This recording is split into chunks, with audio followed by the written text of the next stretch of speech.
This is a Rogue Media Network podcast.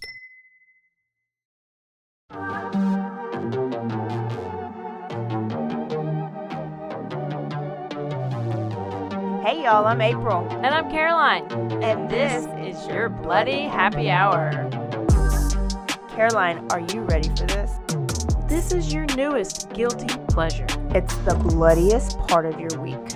Did we say something about it also being happy hour? Show did. Because we about to be sipping on some murder. Bloody Happy Hour.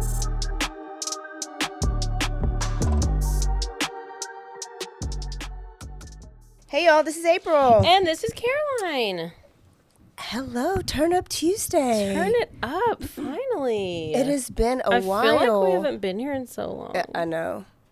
It's been a while. We're terrible. We had to live our go best off life. schedule for a little bit. Caroline had to celebrate her birthday for a full 2 weeks. Actually, it's probably 3 weeks. 3 weeks. I like to celebrate the whole month because it's a short month. It is. I mean, it's only fair. Yeah, it's probably the worst month to have a birthday. That's why they put Black History Month this month. Shortest month, worst weather. I mean, but I'm kind you of enjoyed enjoying the it. weather right now. It is perfect It's pretty today. damn nice. It's pretty nice. Perfect. Any Las Vegas shenanigans? No. Or do you have a wanted poster up Never. there? No. Maybe a couple I could have done. No. Everything's legal there, so. Yeah, everything's legal. So actually, I did everything perfectly right. Yeah. It's illegal here, legal there. Okay. Are you good? Yeah. It's sinking. Oh, it's this one you time, right? I don't know. It's fine. You always have microphone issues. Mm-hmm. So we're back with quickies, and there's been so much going on. I gathered a couple of the stories that I might have seen over these past couple weeks. Can we start off in Colorado with this amazing couple? Yes, do it. So this is couples named John and Carrie Halford. And I just have to say, it's always a red flag when you have like a normal name. A mutual Facebook page? Like Carrie. Oh, that's a red flag too. When you have a normal name like Carrie, but you want to spell it some weird name, like, so she spells Carrie, Carie. Okay. So that's always a red flag to me. Just spell it the normal way. And that's not even a cuter way. Well, what's the normal way? C-A-K or C? Or You could do Carrie or Kari or Kary. I've never seen Carie. So, John and Carrie Halford, they are owners of the Return to Nature Burial Cremation. It's a funeral service. Yes. I know this one. And they offer eco-friendly funeral services. That's so nice of them. Burials, cremations, eco-friendly, okay? But right now, they are facing more than 200 charges. What do you think? Why? They were trying to just save the environment and... They were saving land and not... Yeah. Well, listen, 189 bodies were found rotting in their funeral home. So they didn't cremate them? Nor bury them. Oh, no. That's not what you're supposed to do. No. They were not even refrigerated. They were in this funeral home, unrefrigerated, infested with bugs. What I didn't get is how did they stumble upon them? But it sounds like they have multiple lawsuits out against them, because instead of giving family members actual ashes of their loved ones, or something, they gave them concrete mix. Oh, good. It actually probably looks similar. So did they not even cremate the people? No, because it costs a lot of money to do that. So they just piled up bodies. Literally. When authorities searched the property, the floor was filled with liquid human composition. They just left them on the floor? Mm-hmm. They They stacked them up. They didn't even bury them anywhere? No. They did bury a couple, but the ones that they buried the wrong body in the wrong casket. Okay, but the ones that were supposed to be cremated, they just threw them on the side of the room and left them there? Mm-hmm. And then lived with it for They Yeah. just smelled them all the time. And they didn't want to spend their money on actually running their business. Yeah. They wanted to spend their money on cars, Okay. trips, and crypto. Oh, They bought a crypto. Okay. brand new Yukon. They bought a brand new Infinity. She got a bunch of body sculpting, like cosmetic she surgery. wanted some. Okay, she really wanted plastic surgery, and he wanted some random Tahoe. They went to California, Florida, Las Vegas, bought tons of Gucci, tons of Tiffany and Company, and they misspent over $900,000 in COVID pandemic relief funds. So remember way back when where people were like using that COVID money to maybe start businesses? Yeah. $900,000. Wow. Charges are fraud, corpse abuse, forgery. In 2 cases, they buried the wrong body. And in all the cases, they did not cremate. They gave them bags of concrete mix. What? One lady, I need to dig into this more because one lady went into the funeral home after she kind of thought these people were sketchy, and she found her son's body that died in 2019 on the bottom of the other piles of bodies. What, did she just dig through the bodies? Well, I don't know if she we found don't him know. or if Yeah, the police yeah. found him, but she had to identify him, and the son's face had been eaten off by rats and maggots. Maggots. Yep. Can lovely. you? That is, but you thought you had his ashes on the dresser the whole time. I cannot. I really kind of hope that the people who did this, their Faces faces get eaten by rats and maggots. It's like, okay. While alive. What always gets me is like, we found 2 people that got together and they decided both that this was a good idea and a continued money-making with opportunity. and continued, and then went on trips and thought they were doing. When they living have the life. liquid seeping out of these people's bodies stacked on each other. Uh-oh, I'm about to get out the room again. No, but like somebody had to report that smell. If John Wayne Gacy only had like 13 bodies under his house and they reported that smell and he at least buried them, these were just sitting in a room. Yeah, like how did they not? Yeah, I don't get that. That doesn't make any sense. Just like this fucking microphone. Oh, sorry. They're being arranged next month. So look out for John and Carrie Halford. John and Carrie Halford, who stacked From up dead Colorado. bodies and did not cremate those who were intended to be cremated. Listen, doing one body is not okay. But 108, like at what point? Cannot. Well, at what point would you say this is too You're like, much when you start do you just pick cremating up the them? body? Like there had to be more than 2 people. Was it just the 2 of them carrying? I don't know. So then you think about how does it get from the delivery to the maybe So it the was just delivered. hospitals, the funeral home goes to pick it up at the hospital in the hearse, and then they take it. It's bagged and tagged, and they take it to their place where they either embalm them for the funeral and to get buried, or they burn them, cremate them. So I guess they They left just them. left them. That is very unfortunate. They probably didn't even leave them in the body bag. They probably reused the body bags over and over. Yeah, Oh, I hate them. they are terrible.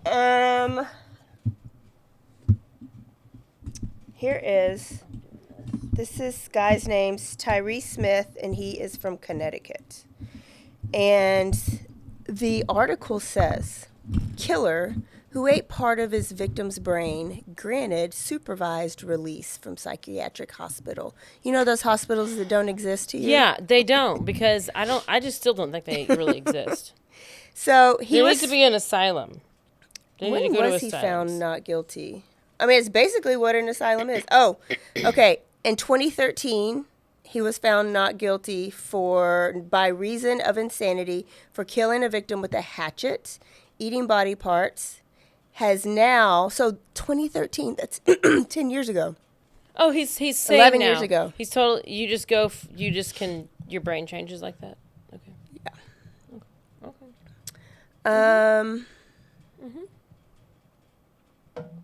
He was confined to this Whiting Forensic Hospital for 60 years in 2013 in connection with Angel Gonzalez's death, who he mutilated the body, and the body wasn't found until like months after he actually killed her or him, hacked the body to death, and then told a cousin that he ate part of Angel's brain and an eyeball while drinking his sake. Wow, it's kind of like Texas Eyeball Killer, like episode 3 or something. But why with sake? Maybe he needed to wash it down.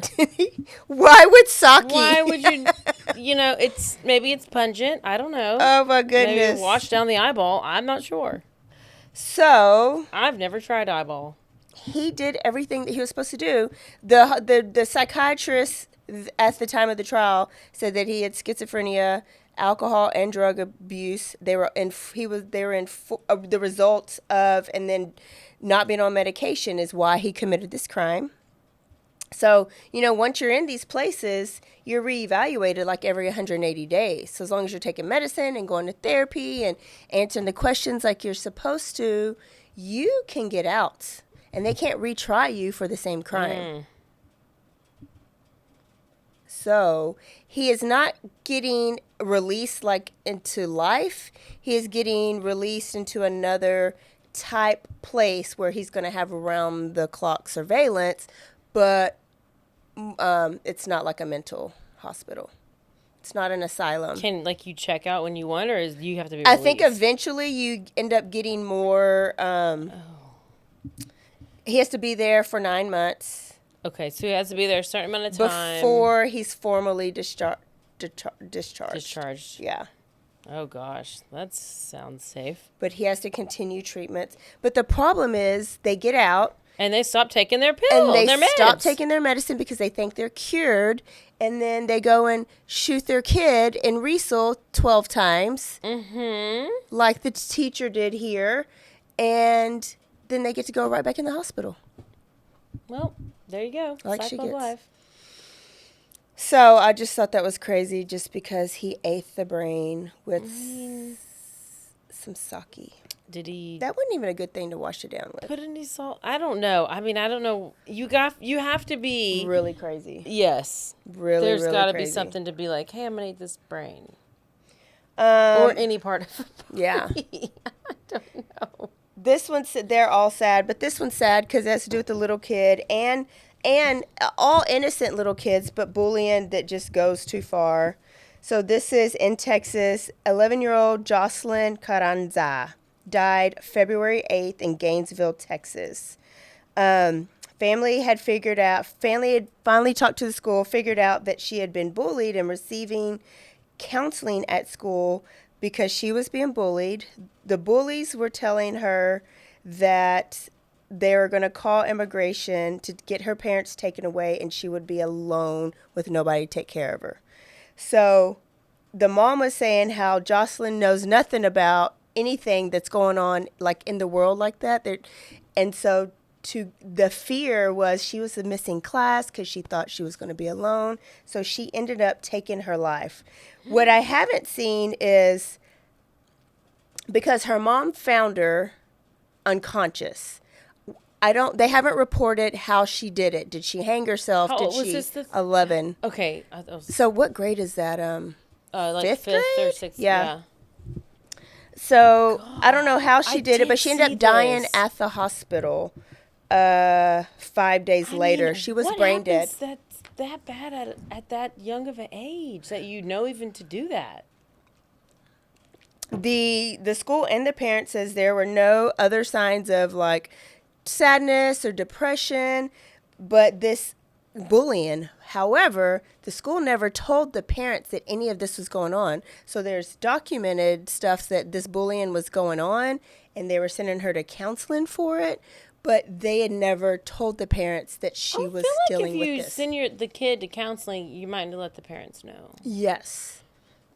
And actually your parents usually have to sign a form. Yeah. To allow. Where was this? California or something? No, it's in Gainesville, Texas. Oh, shit, it's in Texas. So, and all it is grown kids and grown folks conversations. All the politics that are going on right now, they probably come from a household that worships politics and not love. And so the kids are coming to school targeting these whoever they think might be immigrated or migrated or whatever it's called, deported. But on the other hand, like my nephew, who actually is old enough to know like kind of what's going on, he is worried about the next door neighbor that he don't know. If he's like, do you think so and so are gonna have to go back to Mexico, like, and we won't be able to play anymore? Like, he had genuine concern about his possible friend that might be deported, who he's just Mexican. Assuming, yeah, and they don't know good English and they go visit Mexico all the time, right? He was just like worried. So the kind of conversations that are going on in his house are probably different than what was going on in this kid's house, right? Like threatening and you should go. So it's just the difference between the love behind the conversations and not. And this kid, whatever she was thinking, we don't know what she's thinking. She was 11 years old, thought that that was the worst, that her parents were going to go away and she would be alone. It's crazy. Oh my gosh, because I did see that story, but I was like, wait, what happened? I know. It's for that young? Oh gosh. What is it? What did we say? 5th grade? Yeah. Yeah, I remember, yes. Definitely 10 years old is 5th grade, so it's like 5th or 6th. 5th or 6th for grade. Sure. Which by junior high, it kind of happens more often, but it seemed really young to me. I would agree. What else? We have, let's see, there was, Koberger, Karen Reed. I'm trying to think of what I've watched.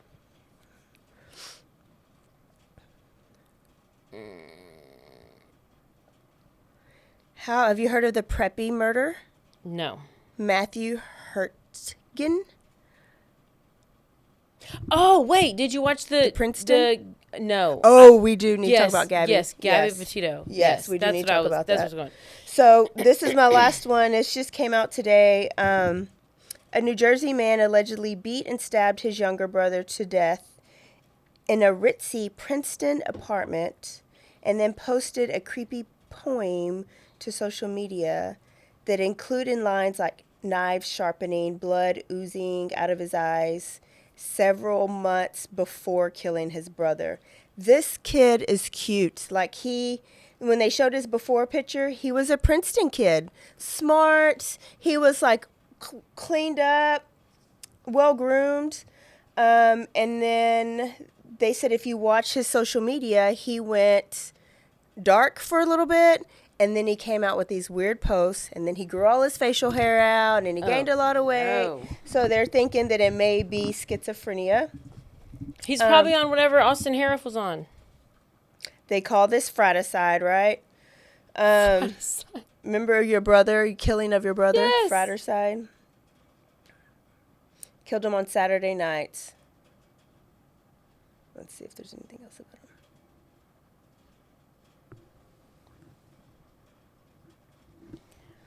What you have created, why you have created it, who are you trying to strangle, and what God are you serving? I can see the knives sharpening. I can hear the arrows whizzing. What? And I can feel my heart beating, but can he? Someone sits alone in that room where the walls shake. The poem continued. He still has a pulse. Blood still flows through his veins. But something is wrapped around him, squeezing him, choking him, suffocating him. Tightly wound around his head, fastened deep in his throat, blood oozes out of his eyes.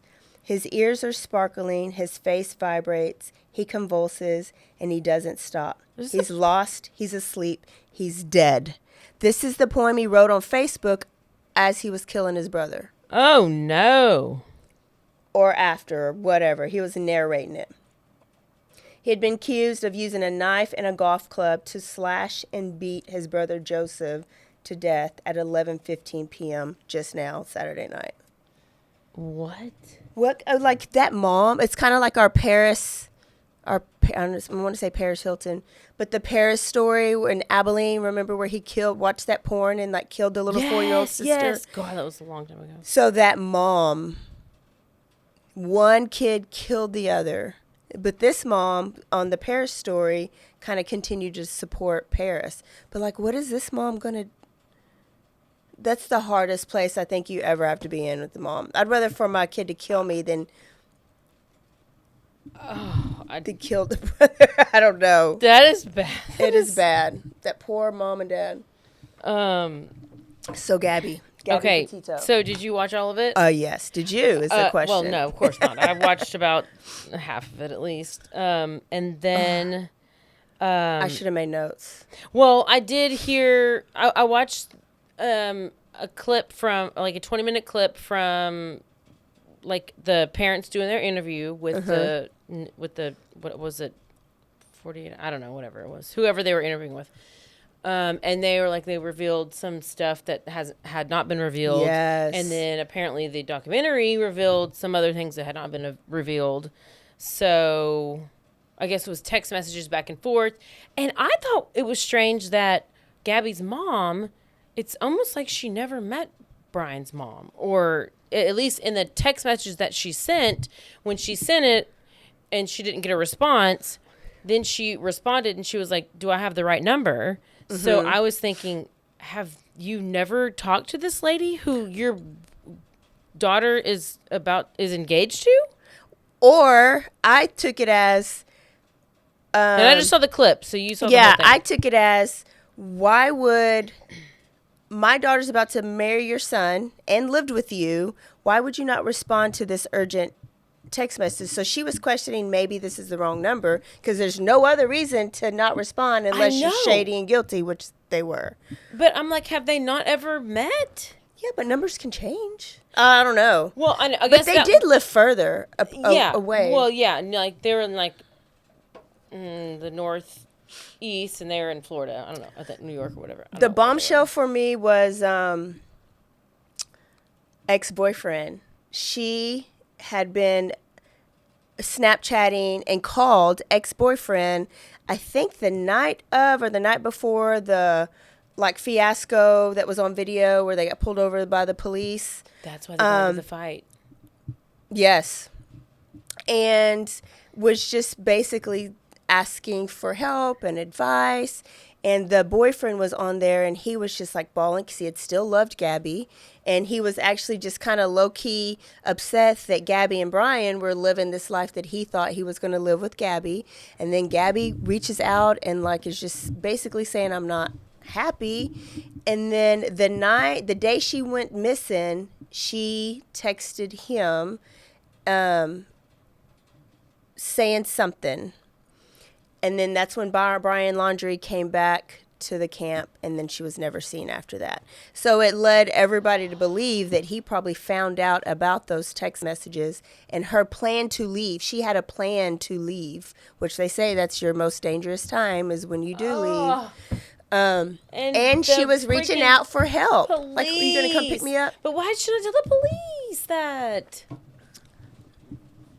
That was devastating because she was self-blaming. Yeah. I'm real OCD and, I'm just hard to live with. And then he was over there, like, kind of laughing about it.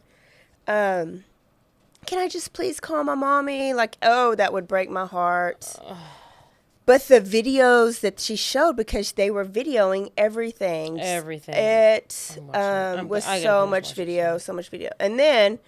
Now that's coming out that he probably told the parents right when it happened what he did, and that's why there was a lawyer from wherever they were. Yes. That was Bertolino. from there, yeah. And they helped him come back here, or they met him and Miss Laundrie actually drove. So now it's like, did Brian Laundrie ever really come back home, or did he take off from there? And then about how it had only been like however many days, and then your body was found in just bones, skeletal remains. Brian's? Yes. Oh. And it had been 5 days, where Gabby had been missing for weeks, and her body was still he had intact. obviously left, and do you So think they the were parents saying- knew that he was going to go kill himself? No, I don't know. Now I'm kind of thinking, was that really Brian Laundrie? Because then you find out that it was his uncle Dennis that identified his dental things. So is it Brian Laundrie? What if they They killed somebody else and put him out there, and Brian's out on the loose because his Mustang is still in the driveway, according to Brian Enton. Mustang is still in the driveway. It's devastating. I don't know. I keep using that word, but Some people ask me. The mom. Some people ask me, what makes this case so different and big in general. I don't know. And like, how did it get so out there? Is it because they were? You just don't know. Again, I think because it was kind of unfolding in front of everybody's eyes. This is because they talked about it at the end. And the dad, Gabby Petito's dad, was saying, I kept hearing that this was, how did Gabby's case, besides her being a beautiful, all-American blonde girl, right? Yeah. And the abuse part of it, plus the whole van life, that whole community made it made it blow up. Well, and I think for us, it was like, apparently she was a listener to a true crime, like crime junkie listener, and or morbid, and Yeah. I think that's how They I heard put it about out it, there. or how we heard about it. So it could be that, which I don't know how they would have. Well, whoever, maybe if you have a bunch of true crime people looking at true crime stuff. And then we find that, then maybe like the internet sleuths kind of. But they were start saying a missing white woman craze is a real thing. And yeah. so he was mad. He was like, I was mad at first because they're just saying that my daughter is popular because of the color of her skin or whatever. And he says, then I did the research, and then I looked into it, and then I saw cases that were even worse than Gabby's that did not make it to like the local news. And then he was like throughout all these facts. And that's why towards the end, the Petito's parents were like, thank you so much. We appreciate all of you guys. But please look at this case. Look at this case. That's when Jelani Day had went missing at the same time. Yes. And they got like nothing. Like Cardi B and people like that had to like share the story to get some traction. And I wonder if also it's because they were like streaming, like live streaming stuff, but also another YouTuber drove past the van and saw it. So it was maybe all these like kind of details that were just coming up like pretty quickly. And then he's like gone. He's using her phone. I don't know. Using her phone, texting himself. Yeah, and then her credit card gets used or whatever, and then he drives out and leaves. And you never know, because Carly Russell, I mean, her case went viral whenever she was faking it with them Cheez-Its. Yeah, but it's easier to make that one story like that go viral when you're making the black person look bad. You don't want a story to go viral where the black person's a victim. Now, the Shanquella Robinson kind of got big. But then it was done. It happened. It got big for a week. Yeah. Done. No follow up. They're not reporting it anymore. Nobody's gone. Nothing. Nobody's arrested. Nothing. Yeah. But that can go the same for if Gabby wasn't that pretty. Maybe she was blonde and blue eyes. But if she wasn't like that red pretty, hair and tattoos or something. Red hair, she would have went really viral. But would she have gotten the same traction if she wasn't as cute as she was? I don't. I think it's all about if you're vanity cute. And yeah. I mean, it's just, and then who can identify with you, because she wasn't popular, a YouTuber or whatever she did, vlogger then. Yeah. Her videos had like 600 views. Yeah. But then now after it all Millions. that it's had millions. So we can't say because she was a, I don't know, personality, because she wasn't really known yet. But I would have been grateful to have all that footage of my daughter. Oh, but it was just so sad. And then it just all unfolded in front of everybody once we found out. So then it got huge. But yeah, somebody was asking me what makes the case so different and big. And I was like, and then the sketchiness, the parents, yes, they were not added to cooperating. it. They added to making it even bigger because I know they were hiding something. Oh, they 100% are. But like you didn't even fake like you were cooperating. So No. if I didn't know what my loved one had done, Why would you not answer the text and answer the phone call? So you knew. You knew a long time ago, and you were ignoring. No. Mm-mm. No. No. Yeah. I do not. I do not. But it's over with. We know what happened. Well, we know a little bit of what happened. Whew. It was good. You need to finish it. I know. I do. All right. That is it. That's all I have. Was there anything else that had come out on Netflix that was good and worth watching and talking about? No. I don't know. I feel like I've watched something, but I can't remember what I watched. So. All right. We'll see y'all Thursday for a new episode. Where are we going? We're going to... Where are we going? Florida? South Carolina? New York? New York. We're going to New York. Don't forget to stay aware. Stay alive. And always be DTF. Goodbye. Goodbye. Hey, y'all. This is April. And this is Caroline. Bloody happy hour here. Thursday edition. We do a full episode today. Go back to listen to Tuesday if you missed it. Yeah. Because we're back from... Well, I'm back from vacation. And I'm just back. And even though it's still... No, it's no longer my birthday month. No, it is. It is. It's February 25th. Oh, wait. It is my birthday for one more day. Is there a 29th this year? It's a leap year? No, there's not. There's not a 29th. That's why I celebrate the whole month. Because it's a short month. And why not? Okay. Avi. So Friday's the 28th then, I guess. Yeah. Cousin's birthday. So... we talked about the Gabby Petito and the Quickie. Yes. Right? So I'm sure all you guys watched it. If you haven't, go watch it. But this is not true crime. I watched the Dexter Original Sin. That just came out? It's basically the prequel to Dexter. Oh my gosh. So you don't have to watch any Dexter, can you just watch it? You can because it remember Dexter had the code of how he can kill because Harry, his dad, gave him the code. Did you watch Dexter? If you didn't watch Dexter, get the hell out right now. I mean, I watched a little bit of it, but the first few episodes were just like, I couldn't get into it in the beginning. That was a long time ago. I don't know. I have a it's the best. issue. It's the best. His voice is great.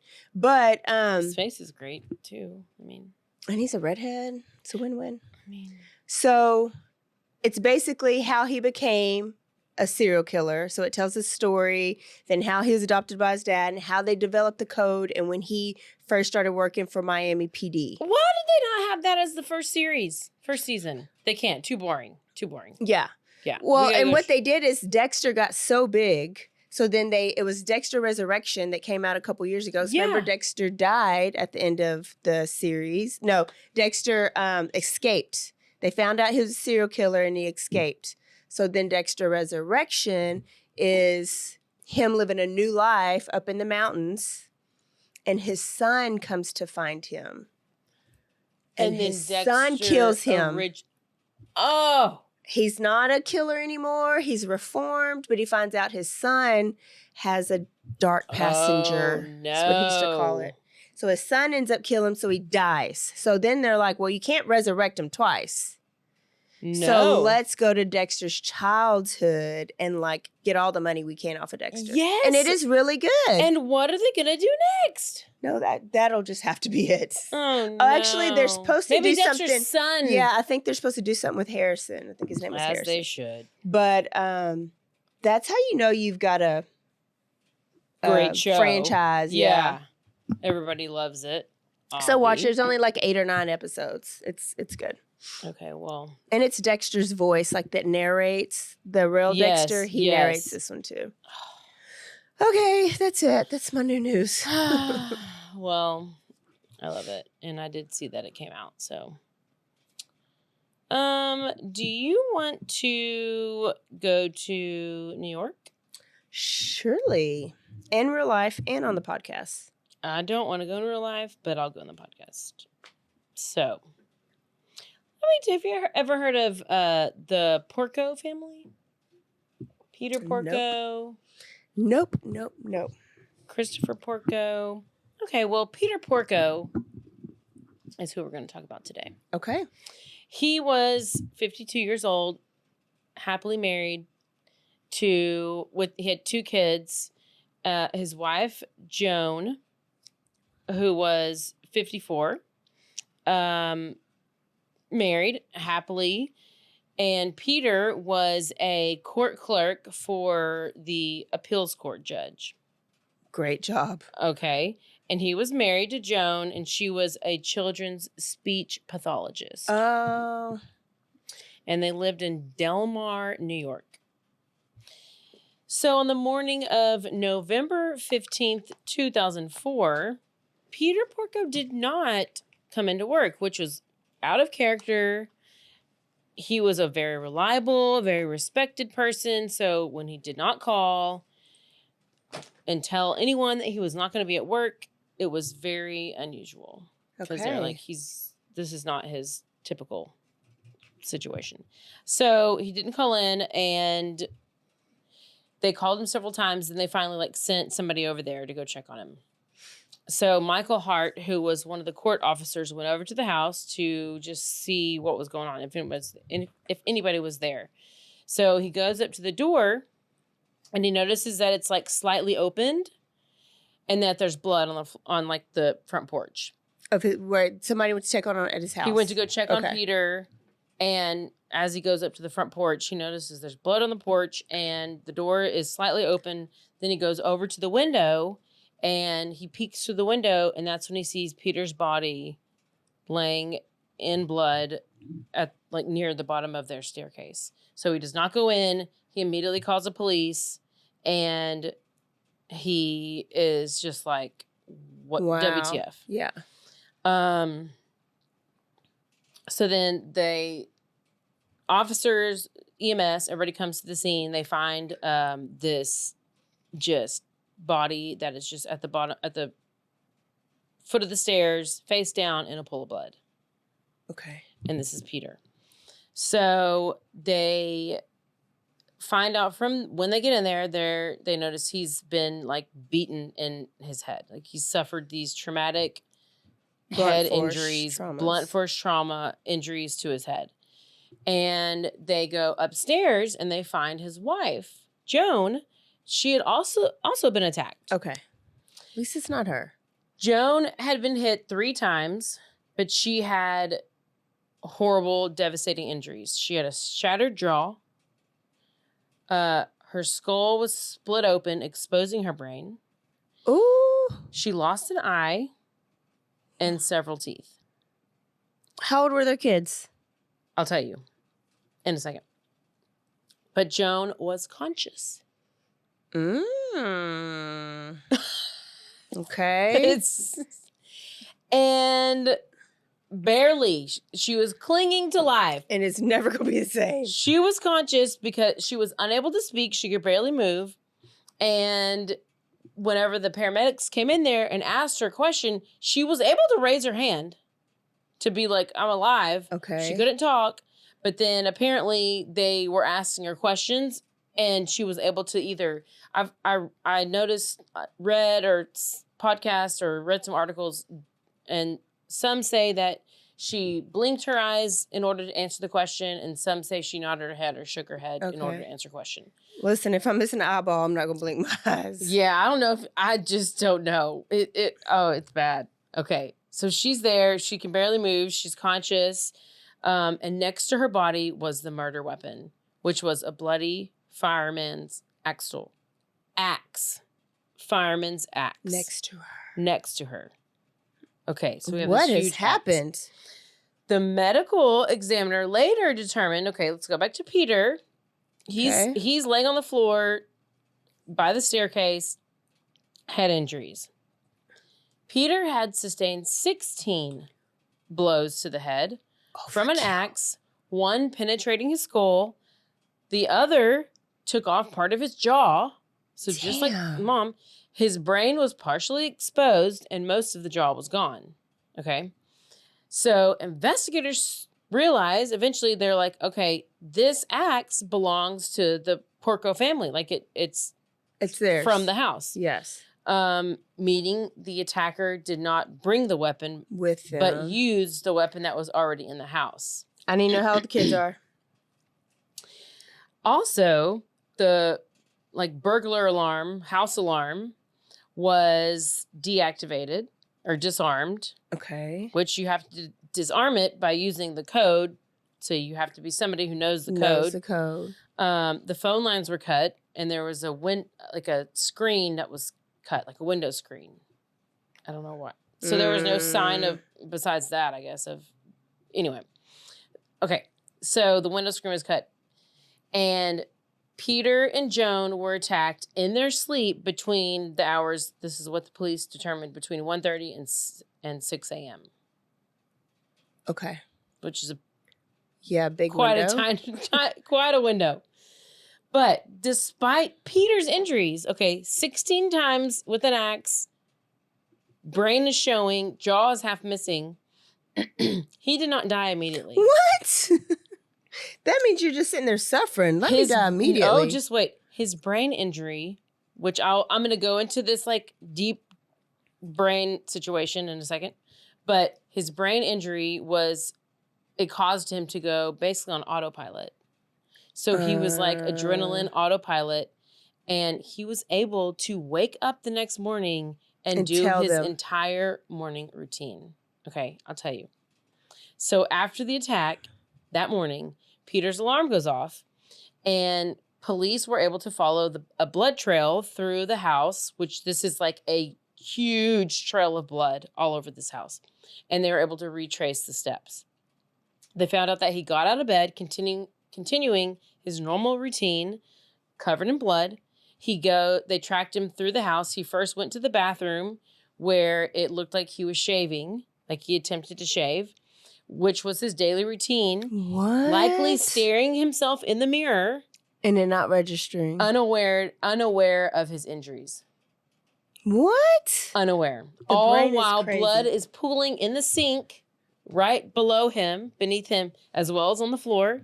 So you're drenched in, it's creepy hearing about it. Okay. Brain partially exposed, most of his jaw's off, stood in the mirror like nothing's wrong. And wife is bleeding on the ground like, what are you doing? She can't move. I don't know. Yeah. Yeah. So his body just kept going. He goes downstairs to the kitchen. He loads the dishwasher. He makes a sandwich and gets his lunch ready to go to work. He is doing all the things. His body is just going and going. He then walks out the front door to get the newspaper. This is why when the coworker comes in and sees blood on the front porch, that's what it's from. Gosh. Because he went outside, grabbed the newspaper, and it was still early enough, likely, that it was nobody really saw. It was probably pretty dark.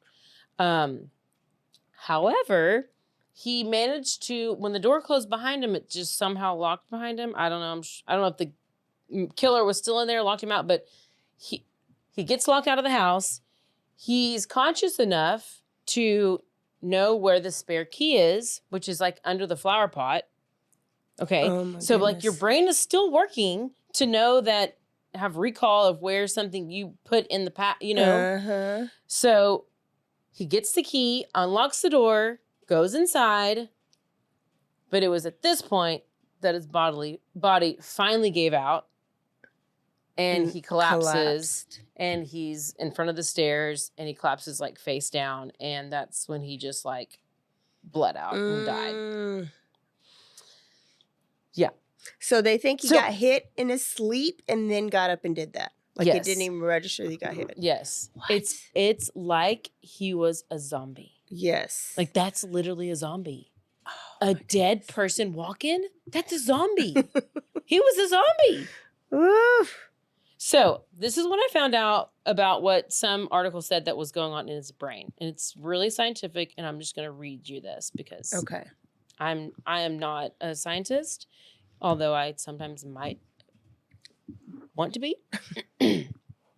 Forensic medical experts believe that the zombified state Peter was in was due to severe damage to the outer layer of his brain, the neocortex had sustained.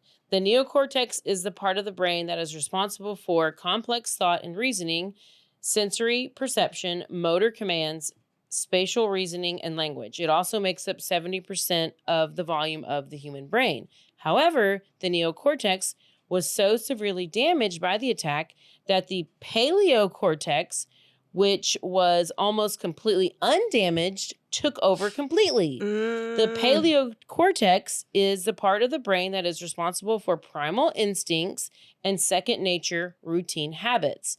This, coupled with the adrenaline that was surely soaring through his body, meant that he was most likely completely unaware of what had happened to him and Joan, and this would explain why he went about his usual morning routine. Gosh, can you imagine if he showed up to work? I know. Like showed up to a meeting It's and like you're that like, episode of Grey's Anatomy where the dude gets like impaled in the car wreck, and he has like this whole steel beam going through his entire head and is just normally talking to the officers like, yes. what's wrong? What are y'all doing? Why are you here? Mm-hmm. They're like, bro, you got this beam stuck in your head. Ugh. It's so weird. The brain. The brain. How many times talk about this mic's again? Uh-oh. So that is wild. So investigators had a few possible suspects in mind for these attacks, and Peter had once received a death threat from a disgruntled defendant who had lost custody of his children in the trial that Peter had been involved in, which I don't know, was he just the court clerk and he was involved in it that way? I don't know. But he was cleared of all suspicion. So they're just trying to figure out who and why and what. Yes. Also, at the time of the attacks, Peter had a relative who was in federal prison for mob-related crimes, who was known as Frankie the Fireman. Oh. As the axe that was found to Joan was a fireman's axe, it was suspected that the attack could have been a message from another mob member as a warning not to snitch. However, there was no additional evidence pointing to this theory, and Frankie had never given any information of this before, so that was completely ruled out. But just as you want to know, do they have any kids and how old are they? So they had two sons, Jonathan Porco, who was 23, and he was serving in the Navy on a nuclear submarine at the time of the attacks. That's a good alibi. Then we have Christopher Porco, who was 21 at the time, and he was a student at the University of Rochester, which was about a 3-hour drive from the family's home. And while they were able to clear Jonathan from all suspicion, they were not able to rule Christopher out due to his troubled past. Come on, Christopher. So Christopher had stolen various expensive items from his parents' house on at least 2 different occasions. November 28th, 2002, he had staged a burglary in which he stole 2 laptops and a camera. Then July 21st, 2003, he broke in again, stole another laptop. 1 month before that, his eBay account had been frozen as he was flagged as a fraudulent user, taking customers' money and not shipping the items. How are you just that much of a crook and you're only 21? He was very much of a con man. He was a great liar, and he just had a lot of similarities as somebody else that I know. But in June 2003, he was working at a vet clinic. Oh, no. Which was also burglarized. And things that were taken: mobile phone, camera, computers. So he don't even want the tranquilizing No, drugs. he's just trying to like pawn this stuff. Like, take the good stuff, dude.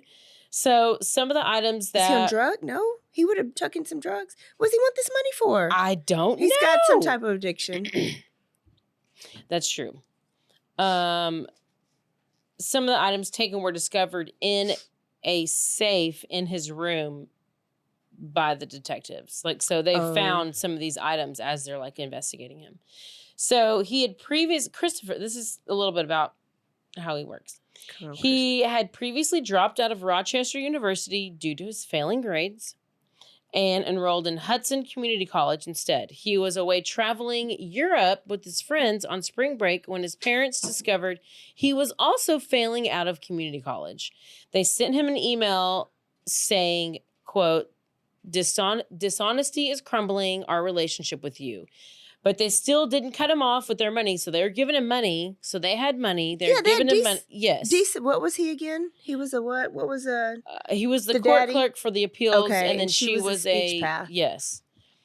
And so they didn't cut him off. They wanted to... They still love their son. They just wanted... I don't know. Tough love, probably. Yeah, tough love. So the next spring term, Christopher reapplied to Rochester University using forged transcripts from Hudson Community College that stated he had gotten straight A's in all of his exams. Oh. When his parents questioned how he was accepted into the university, he told them that one of his teachers had lost his final exam, so the school had to take him back. That's what he told his parents. Who would have thought of that, though? Dirty Chad. Yes. And you would have been like, yes. Yes. Oh, my goodness. This is the Dirty Chad playbook. It's the playbook. I found it. So Christopher told his parents that he needed a co-signed $2,000 loan to pay his tuition. But after he obtained his dad's personal and tax information, plus a copy of his signature. Oh, gosh. That he could learn to forge, Christopher took out a high-interest $31,000 loan, as well as a $16,450 loan to purchase a bright yellow Jeep Wrangler. Oh, my goodness. Both co-signed by Peter Porco in the forged signature. In November 2004, Peter, Dad, ran a credit check when he discovered the forged co-signed loans. Okay. And confronted And he wrote him. an email to his son threatening legal action against him. He said in the email, I want you to know that if you abuse my credit again, I will be forced to file forgery affidavits in order to disclaim liability, and that applies to the Citibank college loan if you attempt to reactivate it or use my credit to obtain any other loan. We may be disappointed in you, but your mother and I still love you and care about your future. Mother and father's love. However, all of this would simply be circumstantial evidence. What? Except for the surveillance footage that was discovered by investigators showing a bright yellow Jeep Wrangler, because you're a dumbass, leaving the university campus at 10:30 p.m. the night of the attacks and returning at 8:30 a.m. the next day. Oh, yeah. Yeah. This window gave him plenty of time to drive to his parents' home 3 hours away, commit the murders, and return back to campus and not raise suspicion. Yeah, but that's easily argued, too. It is. As well as surveillance footage that they discovered, investigators searched Christopher's Jeep and they found an Easy Pass, which is a toll tag. Okay. It had been removed from the interior windshield, whatever, where, it's usually there automatically, whatever. And he had put it like under his seat so it didn't automatically ping that he drove through the toll tag thing. And this was to avoid detection. Well, that's obviously. stupid. They still take a picture of your license plate. I guess, but... Because, I don't have a toll tag, and they send me pictures, but I guess if you... Maybe he paid it? Or I don't know. I don't know how it works. But the Jeep was obviously seen on camera, unmistakable, because it's a bright yellow Jeep. Don't commit a crime in a yellow Jeep. Or just go in like a Hyundai Honda or whatever. I don't know. Honda. Oh, shit. I went to a whole nother page. So, this at least gave the police, okay, we know what we're looking for. Or like we're going to just at least see, because I'm sure you can check point by point by point where this bright ass yellow Jeep is going. So gave them an idea of where he arrived and when he arrived and all the things. So, oh, okay. It says he used cash to avoid detection. So he didn't get, yeah. Huh, okay. I guess you can stop You and can pay, go down that. 'cause sometimes There's you're an just aisle that you can just yeah. put the money in there, I guess. Yeah. But if you just want to go, they're going to take a picture of you. And they're going to send you the bill. Yeah. Okay. So, however, he did not take security. Okay. All tickets were time stamped and only 12 tickets were stamped in the time window between the Jeep arriving and leaving from the toll booth. And it didn't take investigators long to find a ticket with Christopher's DNA on it. Okay. So more damning evidence that pointed to him committing these crimes was that investigators, the night of the attack, like I said earlier, the home security system had been deactivated by someone using the master code. Somebody who had to have known what the code was in order to use the code. And 2.5 hours later, after the code was disarmed, then the phones were cut. So I guess he disarmed the code, and then he killed him, then he cut the phone lines. Gosh. And they weren't even that pissed. They weren't even turning him in. They were like, I still love you. I guess I'll pay off this loan. Yes. But don't do nothing else. So one of the very first detectives on the scene of the crime, on the morning of the crime, was Christopher Bowdish. He was a close family friend of the Porcos. And while paramedics were getting Joan ready to be taken to the hospital, the detective asked if Jonathan committed the attacks, which is the other brother who is like the military brother. And they asked this to Joan, right? Who's like conscious, but like no jaw, right? No jaw Joan. Yes. Gosh. No jaw Joan. No jaw Joan. And she was able to shake her head no. Okay, so what did they ask? What did they ask her? Because now I'm just picturing a no jaw. That's horrible. I know, but it kind of rhymed. He asked if Jonathan was a part of this. Hey, Joan. Hey, No Jaw Joan. Is Jonathan a part of this? She shook her head no. So she's able to do that. And then asked if Christopher was responsible for this, and she nodded yes. Okay. Before being taken to the hospital. Okay. So I guess she's just like being on the So they figured that out before she even left the house? Yeah, because they asked her. I don't know. Yes, that's wow. But it gets crazy. Okay, so she's taken to the hospital. Police and paramedics there at the scene also testified to this exact. So multiple people saw this happen. Okay. Once Joan finally regained full consciousness because she survived. Gosh, Joan. I really want to see what she looks like with no jaw. She testified in court that she could not recall the attack happening or anything that happened post-attack. She had complete amnesia about the whole event and was certain that Christopher was innocent. So she's literally walking into court, into trial, arm in arm. He didn't do it. This is my son. I'm with him. He didn't do this thing. She's totally not thinking he did it at all. Or she's covering up for him. Yeah. Did the daddy die? Yes. Yeah, the daddy died. So while investigators were positive that Christopher was undoubtedly guilty, they struggled to prove this guilt beyond reasonable doubt. They had no physical evidence that Christopher had used the axe on his parents that night when police started seizing his clothing from the university. They got stuff from the Jeep. A witness placed him at the crime scene, but they found no trace of blood. Okay, so that kind of makes me think about Kohberger, because it's like, how can you do these like horrific stabbings and like axe stuff and without having any of your blood or any footprints? if there's so much blood.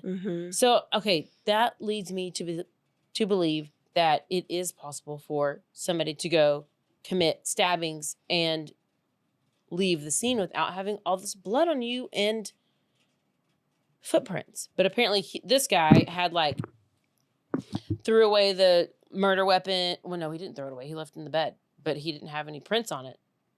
Shit, maybe he did. But I'm just going back to Kohberger because I'm But like, you couldn't even rule out the prints because he lived in the house and it was a house weapon. So no trace of blood. So an employer at where Christopher worked at the vet clinic was questioned on the stand, and he testified that Christopher had been trained in cleaning. Oh, okay. He had been trained in cleaning up after animal surgeries, which he described as bloody and messy. So he also had latex gloves and kitchen trash bags, which obviously everybody has trash bags. And so it was something that the jury kind of took into consideration. You can put those little booties on. You can put the booties on. Did you put on in surgery? And then one of the jurors in the case after the fact stated that the jury was in complete consensus that somewhere there is a container or a bag containing clothing, shoes, and quite possibly a small paring knife or small scissors. To cut? What? Oh, no. So Joan is over here. They're in trial. She is defending her son at the trial. She's maintained that he could not have been capable of such violence. She said that months before the attack, she had seen a stranger standing in her driveway one night. Reasonable doubt. As well as in her garden while she was gardening one day, but nothing corroborates these statements. Okay. On the morning of August 10th, 2006, the jury began deliberations, and I heard two different things. I heard later that day, and then I heard 6 days later. So it's between 1 and 6 days, which is kind of a big difference.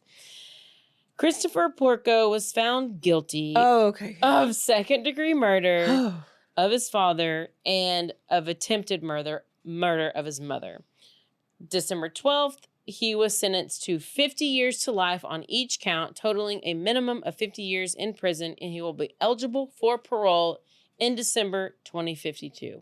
I bet his mama goes to visit him too. At sentencing, the judge quoted, "I fear very much what happened in the early morning hours of November 15th. It's something that could happen again."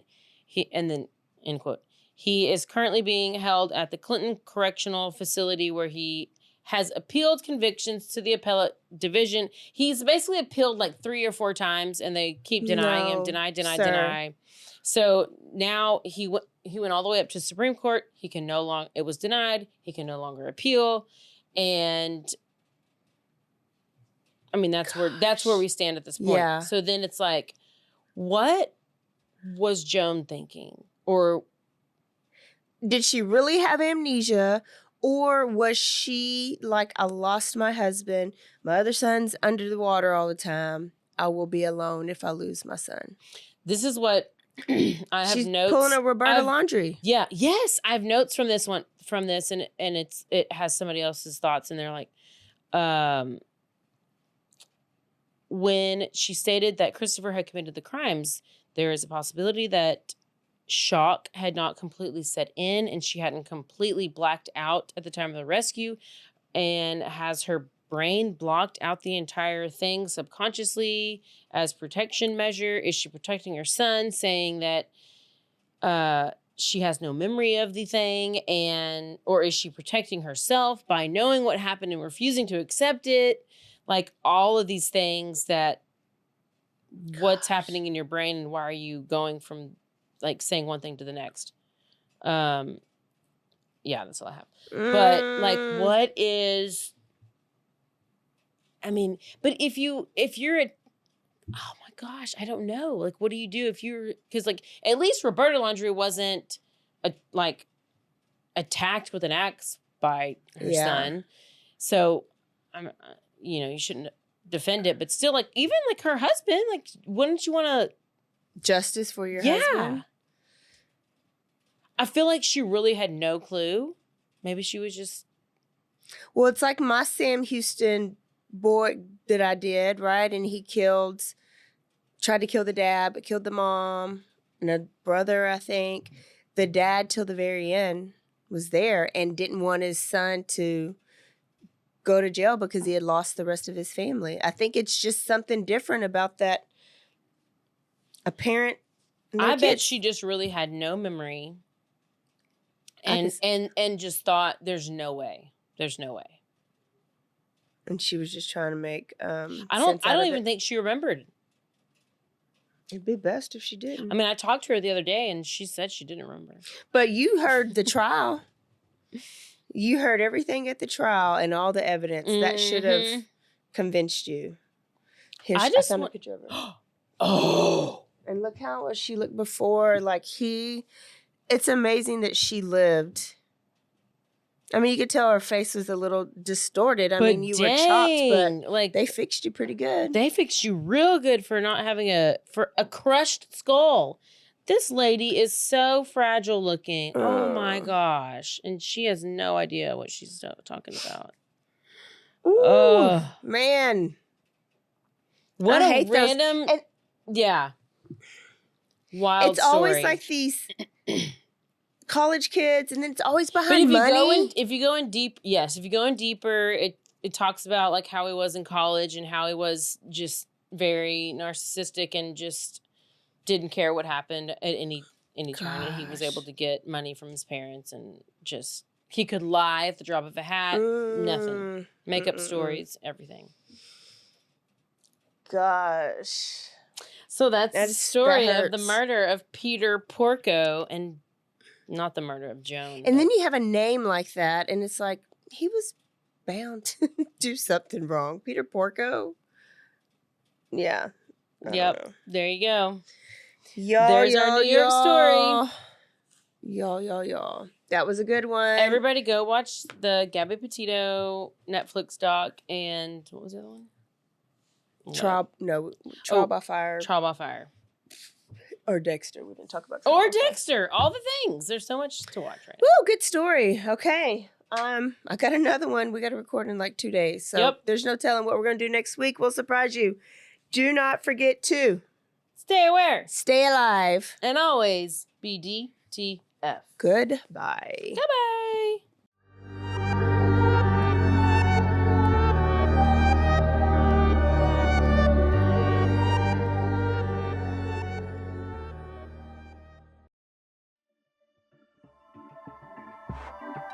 This has been a Rogue Media Network